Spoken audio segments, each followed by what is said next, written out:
sa ating lahat. Welcome po sa ating Sunday School. At bago po tayo magsimula, hilingin ko po na tayo ay muling manalangin. Let's pray. Father, once again, we come before you this morning. We humbly ask, Lord God, na sasamahan niyo po kami, Panginoon, sa aming pag-aaral na ito. We acknowledge, Lord God, that we won't be able to understand, much less take these truths to heart. Liban kayo, Panginoon, ang gagawa at mag-a-apply ng mga katotohanan ito sa aming puso. Kaya't dalangin namin, Panginoon, that you would grant us understanding and the humility needed para po maging tama ang aming pag-approach sa aming pong pag-aaralan sa umagang ito. Hiling namin, Panginoon, at the end of this, that you would be praised, that your name would be glorified through Christ our Lord. Amen.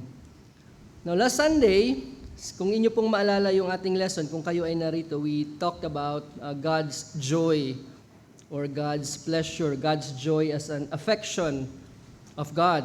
And in the previous Sundays, we talked about God's impassibility or yung kanyang kawalan ng mga passions. But then again, when we talk about God's impassibility, it does not mean that God does not have affections. Na mayroon pong affection sa Panginoon, and one of those affections is His joy.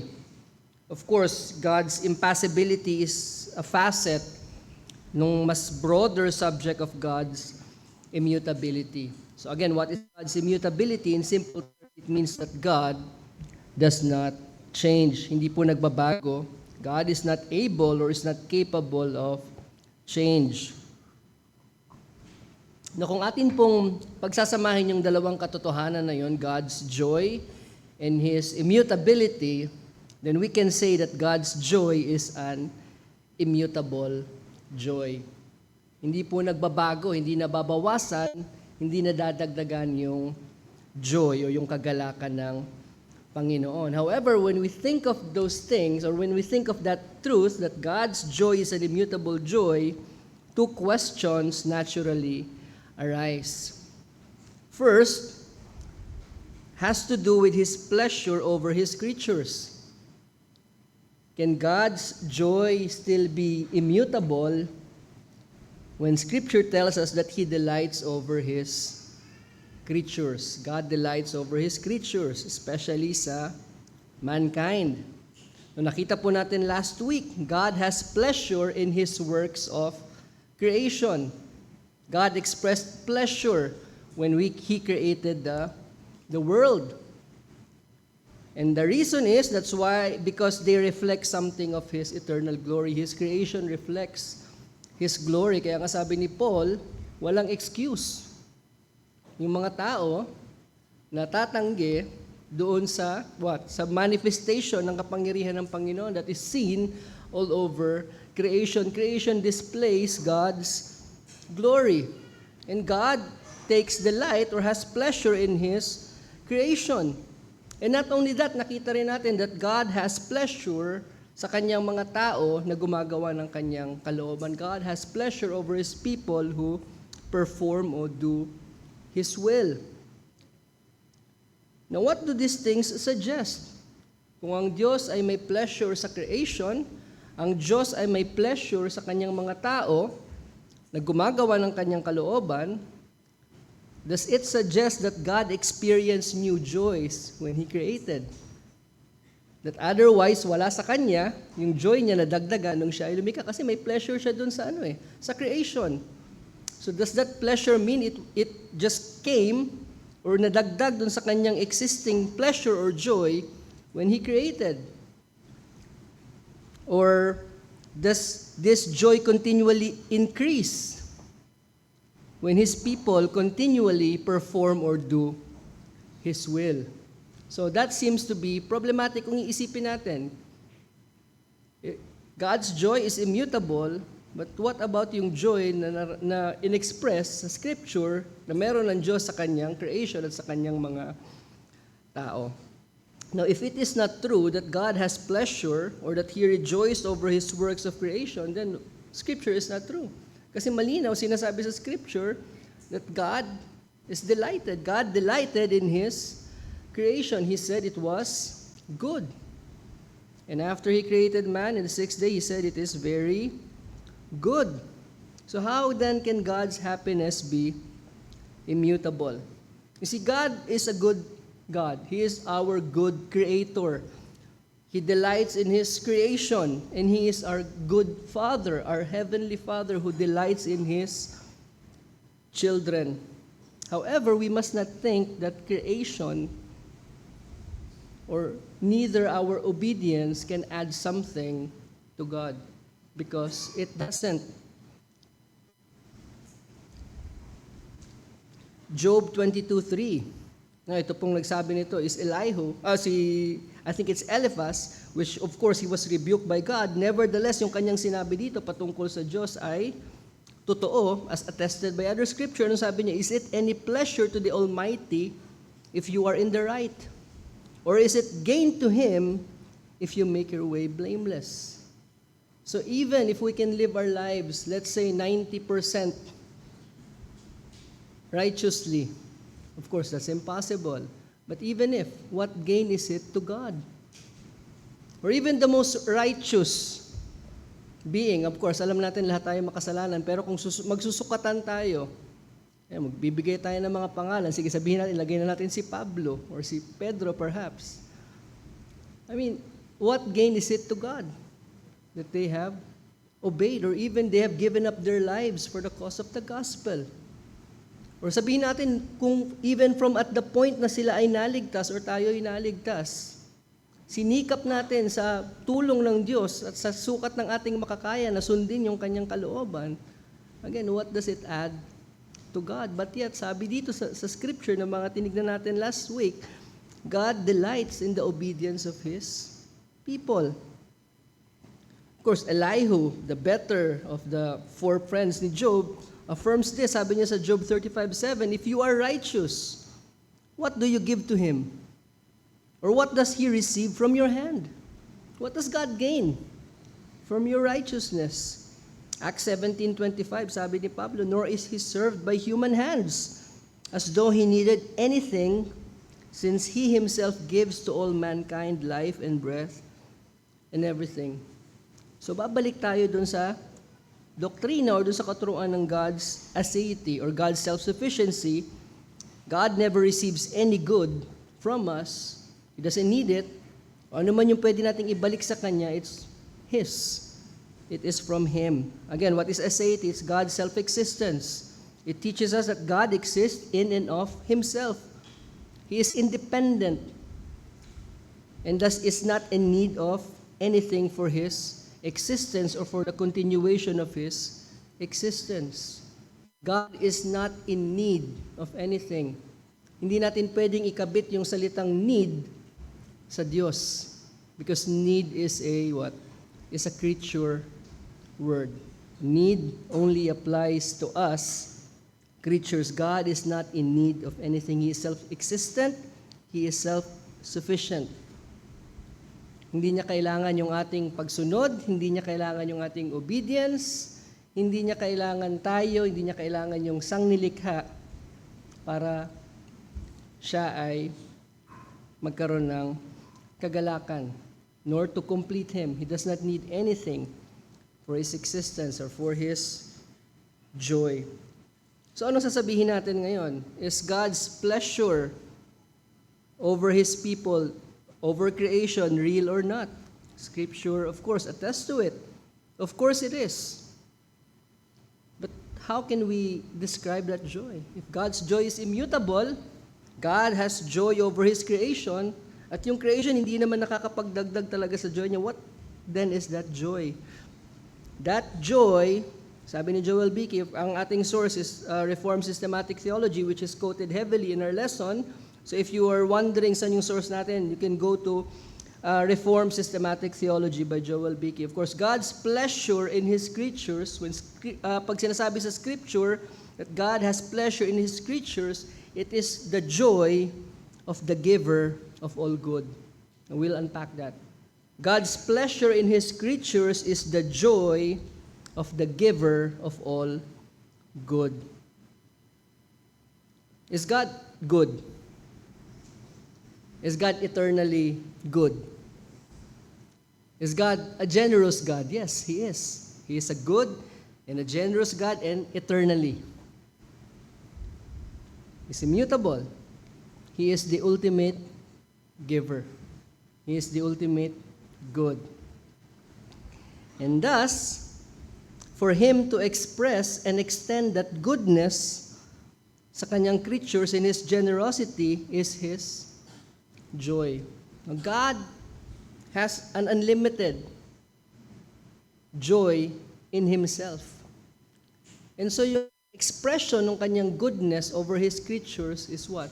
Is an extension of that joy which is already in Him. So His delight basically is just His joy within Himself overflowing in His acts of goodness over His creation. Not that it adds joy to Him, but it is His joy overflowing. When sinasabi sa Scripture that God delights in His creation, it is His joy overflowing from within His being, from Himself, to His creation. Na bago lumikha ang Panginoon, mabuti ba ang Diyos? Was He generous? So with or without creation, with or without creatures, God is good and He is generous. And does He have joy? Nakita natin, God has joy in Himself. The ultimate reason for His joy is sino? Himself. And that joy is within the Trinity. The persons of the Trinity what? Delights and has pleasure in one another. So meron ng joy. There is joy existing within the being of God. God has this eternal joy. However, at creation, when God created, that joy that is within Him is what? Expressed, it extended, it overflowed, it is revealed, again, in the display of His goodness of His creatures. So that joy that is spoken of is not something that was derived from the creatures or His creation, hindi po doon lang galing, but it is His joy that overflows from within Himself. Yung mga kabataan dito, kung bibigyan ba kayo ng magulang nyo ng isang bagay na talagang gusto nyo, hindi ko alam kung anong gusto nyo eh. Cellphone, parang hindi na masyado. PS5. Hindi ko alam, baka mamaya kotse yung gusto nyo. Kung bibigyan kayo ng magulang nyo ng bagay na gustong-gusto nyo, matutuwa ba kayo? Magagalak ba kayo? Of course, siguro. Ewan ko na lang kung malulungkot kayo, kung bibigyan kayo ng isang bagay na talagang pinapangarap nyo.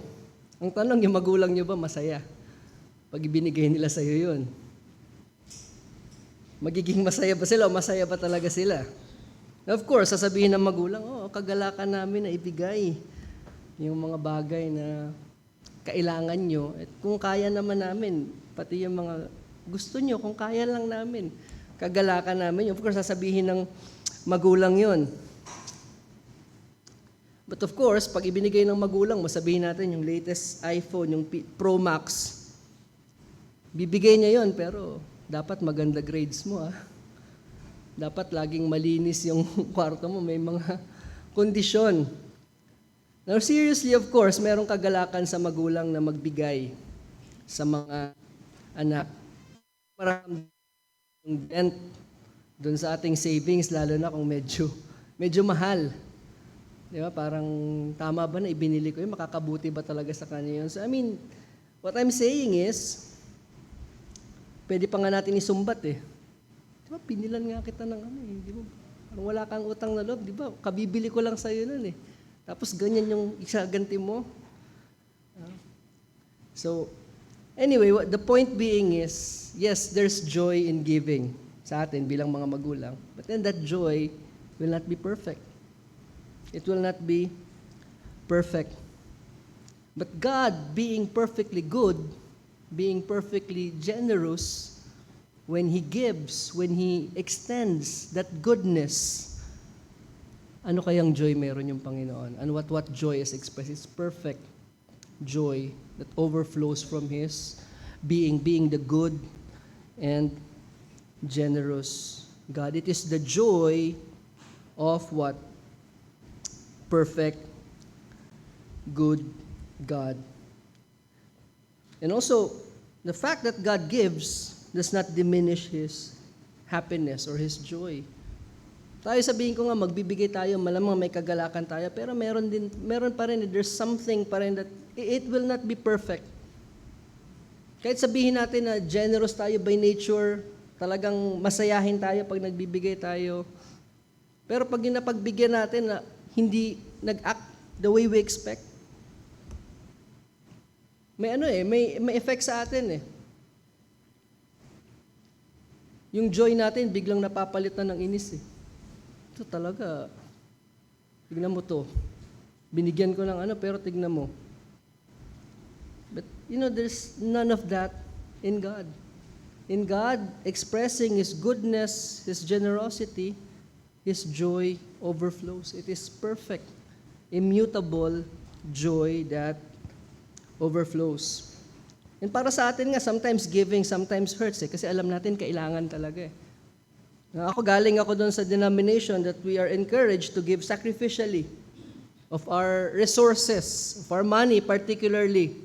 Ini-encourage yung mga tao to give until it hurts. It's not sacrificial until it hurts. Kung kaya mo pang ngumiti sa pagbibigay mo, hindi pa yan sacrificial. Kailangan talagang dudugo yung bulsa mo. If you must empty your pockets out, empty it out, give sacrificially. But for God to be the giver is the opposite. It means that He is the most happiest when He gives. Ano bang sabi ni Kristo? Acts 20:35. It is more blessed to give than to receive. So God being the ultimate giver means that He is the most blessed, the most happy, the most joyful in His act of giving, in His display of goodness. So dako naman tayo sa kaligtasan. Does God have pleasure? Does God have delight in saving His people by His grace? Yes. Why? Because God is merciful. He is eternally merciful. God is a God of mercy, and He delights in mercy. Therefore, in His showing mercy, in His displaying, His giving of grace sa mga undeserving na tao, He takes delight. He has pleasure. We are applying the same logic. If God is good, then He is generous, kanyang pagbibigay, His joy overflows, it manifests. The same thing with His delight in His salvation. God delights in mercy, Micah 7:18. And God rejoices over His people as He does them good and draws them near to Himself. God rejoices, His joy overflows as He does good to His people at kanyang inilalapit yung kanyang mga tao sa kanyang sarili. Jeremiah 32:41, I will rejoice in doing them good. I will plant them in this land in faithfulness with all my heart and all my soul. Of course, God does not have a heart and soul. That is an anthropomorphic expression. And what does that signify? His intense concern, His great concern, and His what? Absolute commitment to His people, to save them, to draw them near to Himself. Delights in the saving His people by grace. He is a God of mercy and grace. Of course, marami pang verses that signify God's joy over His people. Sa Gospels, the repentance of one sinner is what? An occasion of what? Joy in heaven. And sa parable ng prodigal son, God is like the father who rejoices and celebrates with feasting yung pagbabalik ng kanyang wayward na anak. And finally, when God finally brings His people to glory, God will rejoice over His people. Zephaniah 3:17, the Lord your God is in your midst, a mighty one who will save. He will rejoice over you with gladness. He will quiet you by His love. He will exalt over you with loud singing. So ano yung nakikita natin doon sa mga bagay na ating tinignan? That God's joy, yung kagalakan ng Panginoon, or the expression or the extension of it, is because of His creatures, is because of Himself. because of Himself. His joy is because of His love, because of His mercy, because of His goodness, because of His grace. As those reach down to us and bless us, we are made the better off because of those things. And God delights in those things. So hindi galing sa atin yung joy ng Panginoon. None of that joy is ever from us. Wala tayong pwedeng ibigay sa Panginoon. But He delights in our salvation because He delights in His mercy. He delights in His love. He delights in His grace.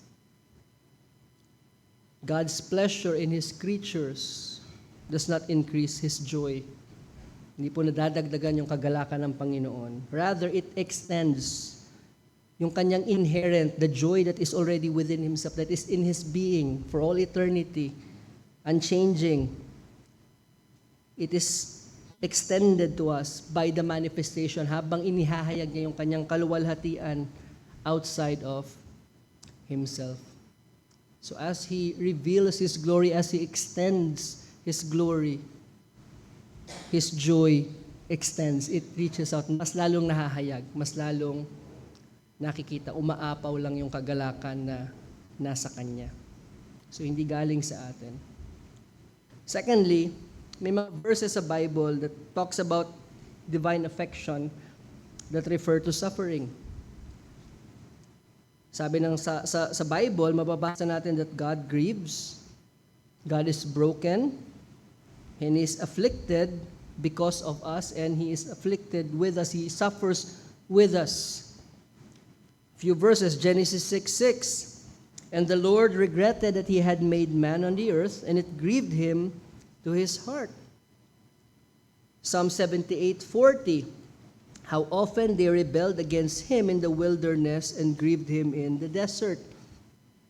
Isaiah 63:9-10. In all their affliction, He was afflicted, and the angel of His presence saved them. In His love and in His pity, He redeemed them. He lifted them up and carried them all the days of old.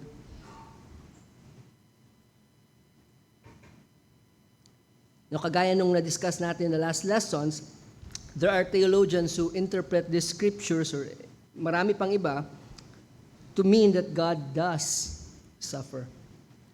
God has experienced real grief.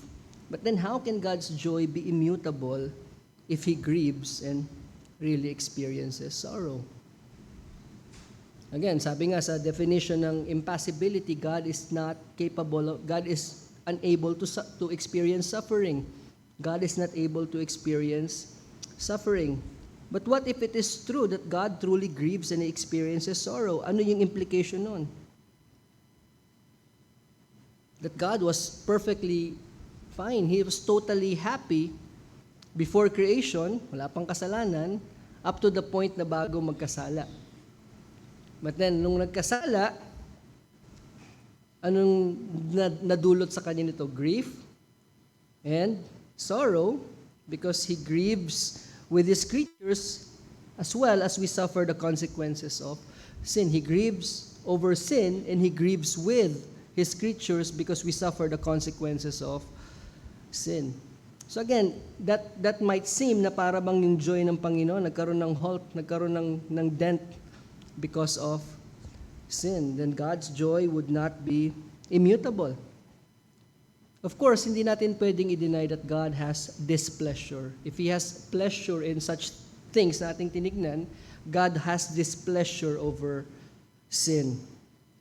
But then again, it does not diminish His joy in the slightest. His displeasure over sin does not diminish His joy in any way. Remember, tandaan po natin, God is holy, He is righteous, He is good, He is just, and so on. And God's displeasure over sin is the extension or the overflow of His attributes towards sin and towards sinners. Yun yung kanyang natural na disposition towards sin, being who He is, as the holy God, as the righteous God. yung kanyang natural na disposition, yung kanyang natural na magiging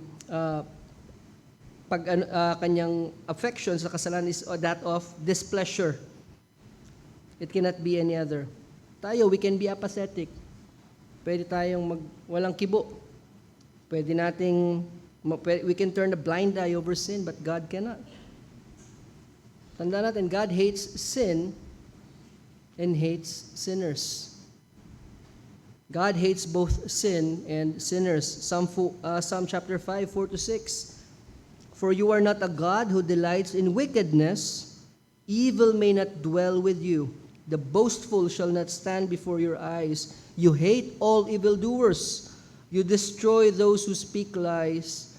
The Lord abhors the bloodthirsty and deceitful man. Psalm 11, 5-6. The Lord tests the righteous, but his soul hates the wicked and the one who loves violence. Let him rain coals on the wicked, fire and sulfur, and a scorching wind shall be the portion of their cup. God has displeasure over sin and sinners. He hates sinners. But at the same time, God is good, and He has no pleasure in the death of His creatures. Ezekiel 30. Say to them, as I live, declares the Lord God, I have no pleasure in the death of the wicked, but that the wicked turn from his way and live. Turn back from your evil ways, for why will you die, O house of Israel? So hindi po natin pwedeng baluktutin. We cannot distort the biblical teaching about God's joy into a bland indifference to moral evil, just to preserve the doctrine of God's immutable joy. Kasi the thing is, sa atin hindi pwedeng maghalo yung dalawang ganun. It cannot perfectly harmonize. Yung pleasure and displeasure. We must think, when Scripture speaks of divine grief, it does not signify pain or suffering in God. When God is depicted in Scripture as grieving, it does not say that He is experiencing pain or suffering, for God cannot suffer. But it is His righteous anger, His wrath, and His merciful love. Because God is merciful, because God is righteous, kaya yung kanyang sa sin is that of grief. But God in His being, in His person, is unaffected. He's unaffected. He's unchanged. He is unmoved. But His response towards pain and suffering is because of His what? His merciful love. That's why He responds as such.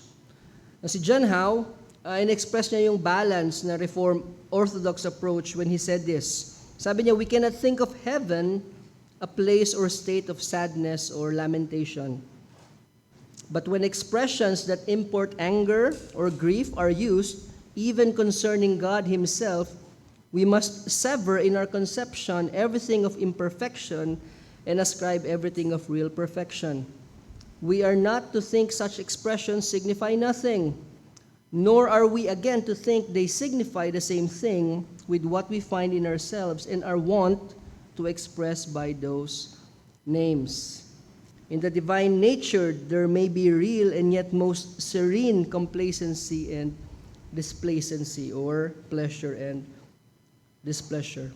So what he's saying is, when things, expressions such as anger or grief are used of God, we must not think of it as imperfect, but rather we must ascribe every perfection.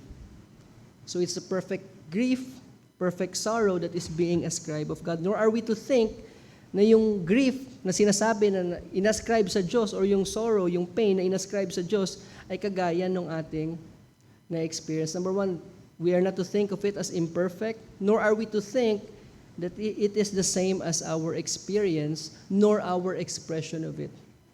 Iba experience natin ng grief. Iba-iba nga, tayo nga iba-iba eh. How we grieve, iba-iba. It varies from person to person. How we deal with pain, how we express anger. Yung expression natin ng joy, iba-iba din. And so we should think, again, ang mindset natin should be that God is not like us. So those things, when ascribed to Him, hindi rin natin pwedeng sabihin that they mean nothing. They mean something. When Scripture says God grieves, God experiences pain over sin and the suffering of His people, we must not think of them as nothing. Yet, in the divine nature, sabi niya, there may be a real and yet most serene complacency. There's real pleasure and displeasure. What he's saying is, in God, both His pleasure over those things natin tinignan and His displeasure are in perfect harmony.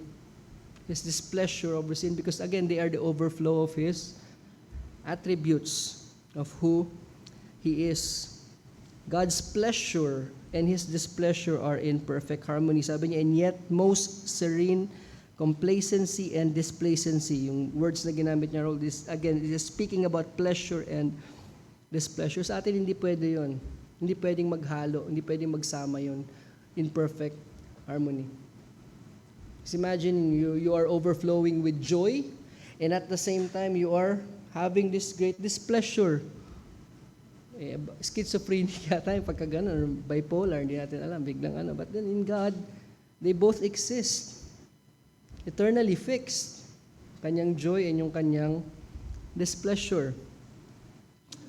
So God's impassibility, when we talk about God's impassibility, hindi natin dapat ito isipin that God is frigid or it is without affection. Again, God is an affectionate God. His impassibility is what? A joy-filled impassibility, if we may say that. Yung joy ng Panginoon is vibrant, it is radiant, and it is unchangeable. So tignan natin how we can practically apply these things na ating pinag-aralan. Number one, particularly God's affections yung ating tinignan, His jealousy and His joy in connection sa kanyang impassibility or immutability. Now, of course, God's affections should arouse from us, should evoke from us answering affections. Kailangan may ano yung magiging tugon natin when we think of God's affections. When we think of His jealousy, it should move us to pursue our relationship with Him as our only bridegroom. Dapat exclusive. We must pursue that exclusive relationship. Kung sa marriage, ayaw natin ng may kaagaw, lalo na yung Diyos.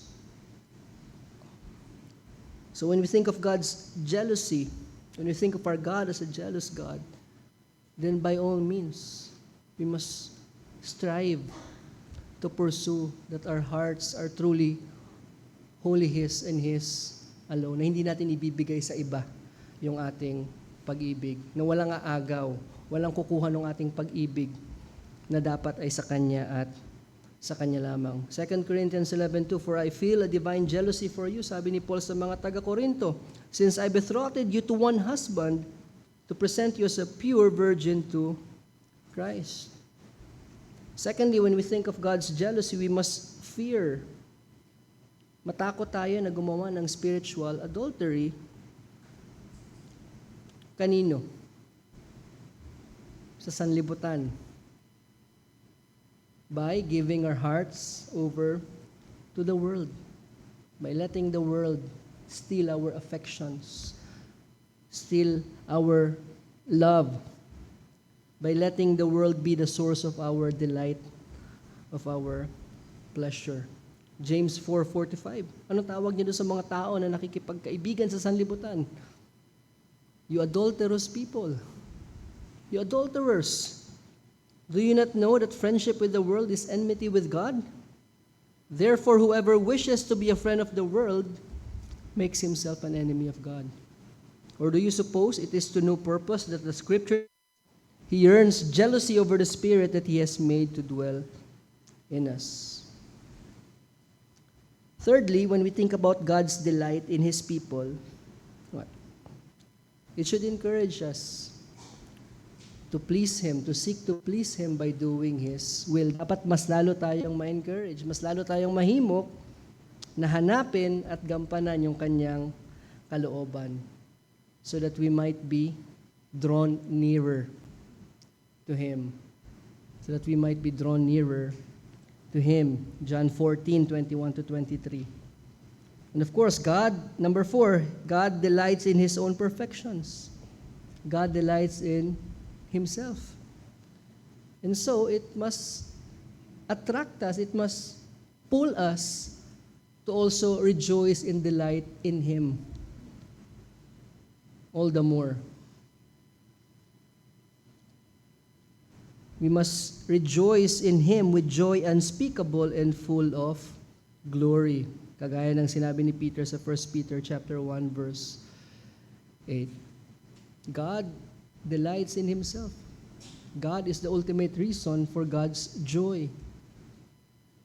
And so what do you think will be the ultimate source of real and lasting joy for us? That is to delight in God as well. But again, we cannot do that kung yung ating puso, yung ating isipan ay hawak ng sanlibutan. Sabi ni Thomas Manton, God has an infinite fullness of knowledge, comfort, and holiness, therefore surely enough to satisfy us as empty as we are. So anong gagawin natin? We must always daily bring our empty cups to Him so that we might be filled. Number 5, we should imitate God in His affections. We must imitate God in His affections. Again, Thomas Manton, sabi niya, the happiness of God lies in loving Himself, enjoying Himself, and acting for His own glory. And this is the fruit of grace to teach us to live as God lives, to do as God does, to love Him and enjoy Him as our chiefest good, and glorify Him as our utmost. And if God, the happiness of God lies in Him loving Himself, enjoying Himself, then what is the chief end of man?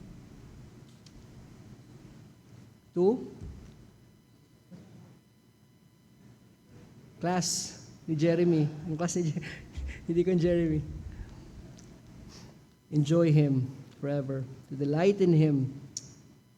Number 6, we should cultivate godly affections as much as possible. We must cultivate those godly affections. Jonathan Edwards, sabi niya, true religion in great part consists in holy affections. Kaya nga again, sinulat niya yung religious affections.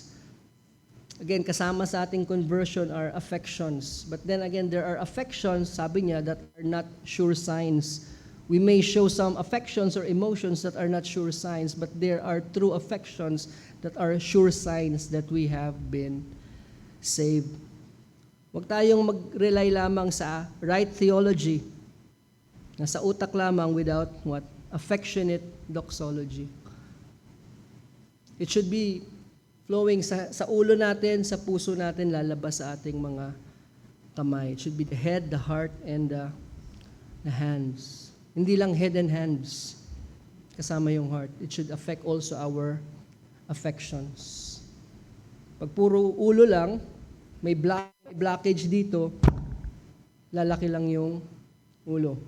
Palaki ng palaki. Kung hindi lumalabas sa ating kamay, hindi tumadaan sa ating puso at lumalabas sa ating mga gawa. It's all in the head. And it benefits no one. It encourages, it exhorts no one. Sabi ni John Owen, spiritual affections whereby the soul adheres to spiritual things, taking in such a savor and relish of them as wherein it finds rest and satisfaction is the peculiar spring and substance of our being spiritually minded. We must have this affectionate spiritual affections that takes delights in spiritual things. See, none of our knowledge or service is of any value without what? Without love. You see, I can teach here for 1,000 Sundays, but without love, I'm just, isa lang ingay. Isa lang batingaw. God calls us to love Him with nothing less than our hearts. Deuteronomy chapter 6, verse 5. And again, number 7, let us contemplate therefore on the infinite, immutable affections of God as revealed in the what? The mutable affections of Jesus Christ. We must imitate Christ. If we are to be like God, if we are to imitate God, we must imitate Christ. Sabi ni John Owen, the pattern which we ought to continually bear in our eyes, whereunto our affections ought to be conformed. How do we inform ourselves of yung ating affections? How do we train our affections? By reading so much books, by following Christ, by learning Christ, by observing Christ as revealed in the Scripture, by imitating Christ. And so therefore, in imitating Him, in obeying His will, we are being conformed to Him. Our affections are changed.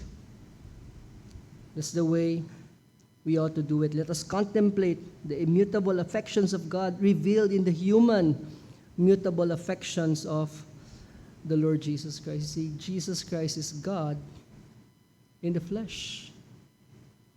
If we are to live a life that is conformed to God, we must be therefore like Christ. Kaya nga doon tayo dinadala ng Panginoon, we are being conformed to the image of the Lord Jesus Christ. Lastly, let us take comfort. Let us set our hopes upon this truth, that God is a God of immutable joy. Ano man yung ating lot dito sa mundong ito, maaring nasa pighati tayo ngayon, maaring nasa kalungkutan tayo, maaring may pinagdadaanan tayo.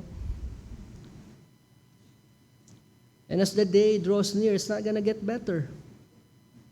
Wala tayong promise that it's gonna get better dito sa lupa. We have no promise. Of course, we will experience joys and comforts.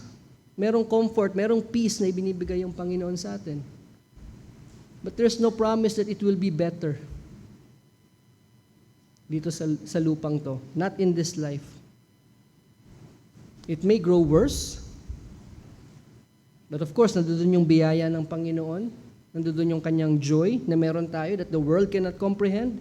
The peace of God that passes understanding. But we have no promise that it's gonna get better. Kapit lang, magiging mabuti din lahat. Not in this life. Of course, we have that promise, but sa pagbabalik ng ating Panginoon, or we are in the presence of God. God's impassible joy or beatitude is a doctrine of invincible hope.